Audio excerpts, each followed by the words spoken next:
Good morning செல்டுரண்ணா. Good morning. காலை வணக்கம். இன்னைக்கு மீன் பார்ப்போமா? பெரிய மீன் நான் சாப்பிட்றேனா? எல்லாத்தையும் நீங்களே. இது வந்து அடிப்பாறை மீன். என்ன கிளியரா இருக்குண்ணா?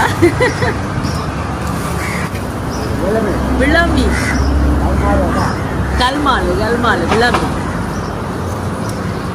சூரமி சூர நல்ல டேஸ்டா இருக்கும் சூரமி. அடுத்து சொல்லிட்டு நான் யோசிப்பது என்னடா இது இது என்ன மீன் சொல்றேன்னா துள்ளு மண்டை சுத்தா சுத்தா துள்ளு மண்டை. இது வந்து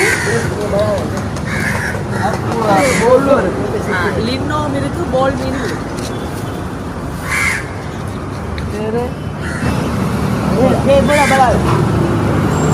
அரக்குலா மீன் இருக்கு பார்த்தீங்களா? மஞ்சள் மீன் சொல்லி என்ன சேர்த்துறேன்னா அரக்குலா லாபம்.